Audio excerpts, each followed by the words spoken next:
And John Lee tells a story of when he was a young monk living in Bangkok, but occasionally he'd go out, do a little tudong during the dry season. One time he was in a forest where there was an elephant in rut, crazed with sex.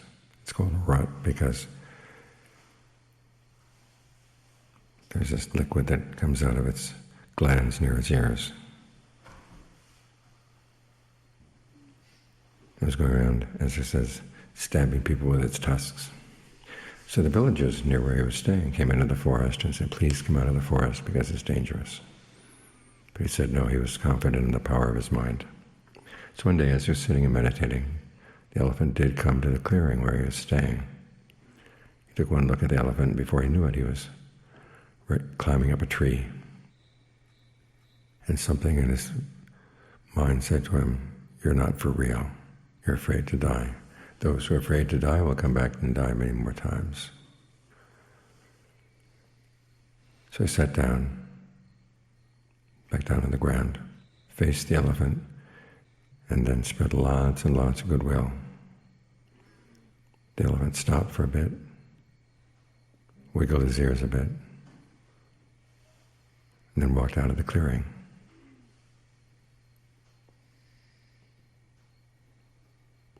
There's a story that's good to keep in mind, because the forest tradition is one of the few cultures in the world where if someone asks, "Are you afraid to die?" they expect you to say no. You have to be ready. You have to learn how to think about death. And when you think about death, what you're going to have to leave, what you're going to have to give up, and prepare yourself to leave and give up those things, then it puts all your other fears and worries and anxieties into perspective. Our problem with a lot of our anxieties is that we know we have to think about them, we know we have to prepare, but we don't know how. And we're afraid to even think about them. We think that if we think about them, then it's going to make them happen. We run up against an obstacle that you can't figure out how you would handle. And you just stop thinking. You can learn how to think things through. And the Buddha, of course, thought through death. As he said, there are four things that we fear about being dead. The thing we fear about dying, of course, is the pain that we may have to meet up with in the course of dying. But beyond that, there are four things about leaving this human life that we have to be afraid of, or we tend to be afraid of. And those who are well practiced, those who've trained their minds, don't have to be afraid of those things. One is that you're afraid of leaving this human body. And of course you will be leaving the human body. And your fear is there will be nothing left.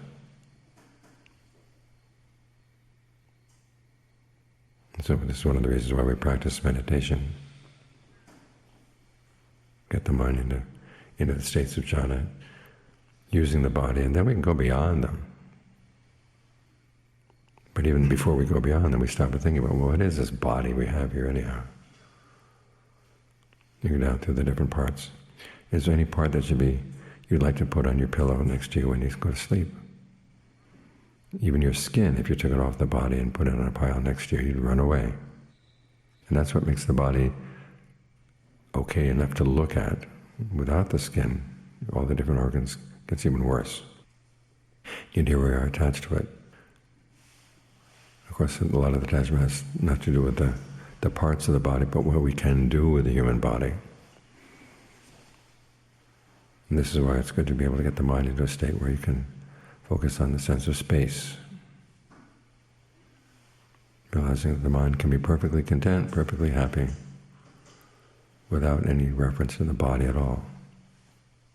Space, consciousness, nothingness, these are states of concentration you can work on as you get the mind to settle down. And then you find that there is a happiness that comes without the body. But so the fear of leaving the body is not quite so strong. It doesn't totally do away with it. I mean, that fear is going to end only when we need to gain the Dhamma eye. But you can work on it. You can think about it. Most of us don't like to think about these things. As soon as our mind touches them, either we spin out of control, or we push these things away. And sometimes we push them away because they have in the past spun out of control. Which is why it's good to have the training of the forest jhanas, the training of the Buddha, to help you think straight. The other thing that you can be afraid of is the fear of losing sensual pleasures, human sensual pleasures.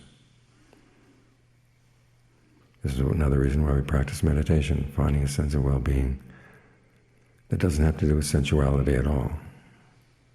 Just as you inhabit the body from within, there's a sense of ease, sense of well-being, as you balance the different elements. When it's cold outside, you focus on the warmth in your body. When it's hot outside, you can focus on the coolness in the body. And if you maintain a steady focus, you can emphasize those properties and bring things into balance. And even though this is a pleasure that depends on the experience of the body, it's not a sensual pleasure, it's a pleasure of form.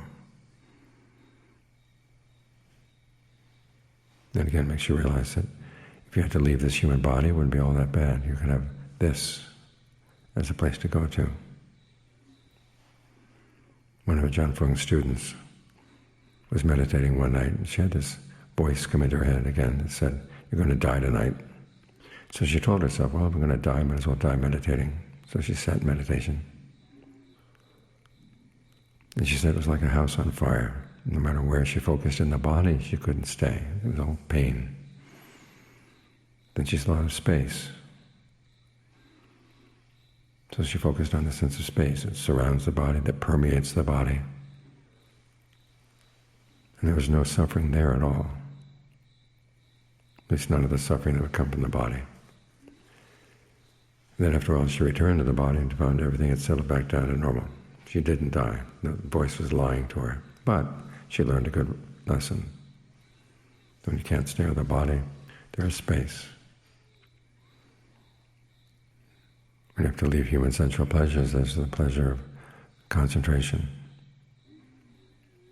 So this practice we're doing here should give you some tools to deal with some of these fears. Another one of the fears of death is that after death you'll be punished for whatever cruel and heartless things you've done. But if you maintain the precepts, you look at your behavior and say, there's nothing there. It means I don't have to go to a lower realm. And even when you've broken some of the precepts, there are only a few that would actually guarantee you would have to go to hell. Killing an arhat, killing your parents, causing a split in the Sangha. You haven't done any of those things. This is one of the reasons why when someone is on his or her deathbed, people will come and say, remember all the good things you've done, the times when you were generous, the times you were virtuous, the times you meditated. So realize that you have some goodness to you. You hold on to that. So if scary things come up, you have something good to hold on to. Say, I don't have to go to those scary places. Finally, there's the fear that comes from not having seen the true Dhamma. Now, most people don't express it to themselves in these terms, because many of them have never heard of the true Dhamma. What the Buddha is basically saying is, those who have seen the deathless know that there is this deathless element. The body will die, the different aggregates will go, but there is this deathless element that doesn't die. Because outside of space, outside of time, it can't be touched by things within space or time. When you've seen that, that puts away all your fear of death. If you haven't seen it, well, work on it and know that it is possible. Have some conviction in the Buddha's awakening. Don't be like the secular Buddhists who just say, well, I want to hold on to my secular worldview, and then take little bits and pieces of the Dharma will fit into that worldview. As if they were chopping it up and sticking it here, sticking it there. But the whole reason for the teaching is there is this deathless, and it's attainable.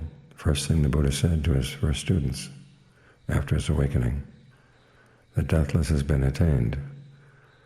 If you follow my instructions, you'll be able to attain it too. That's what the teaching is all about.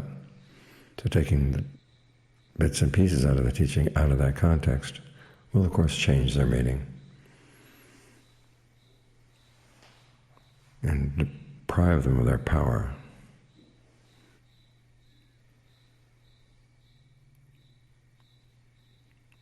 So take these teachings and look at your own fear of death. Where does your fear of death fit into these things?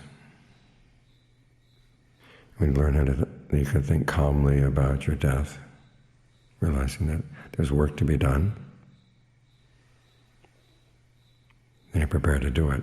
And at the same time, you can compare your other fears and anxieties. And they seem awfully small in comparison. If you can think fearlessly about death, think clearly about death, then it's a lot easier to think clearly about other things that you're afraid of, you're anxious about. It puts things into perspective.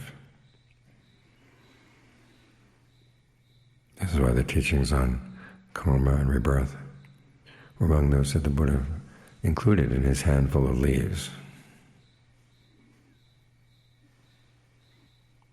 As I said, in his awakening, he learned many, many things that he didn't tell anybody.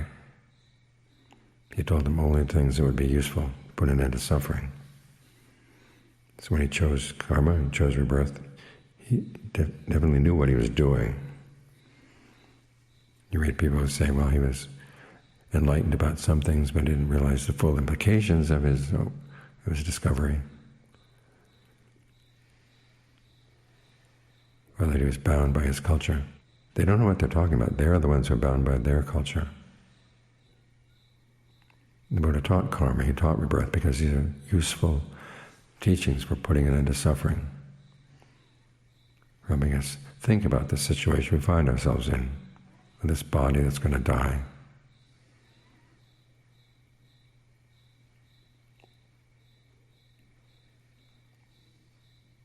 And how we can think clearly about our situation,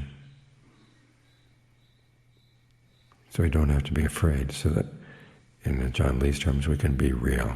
We can be for real.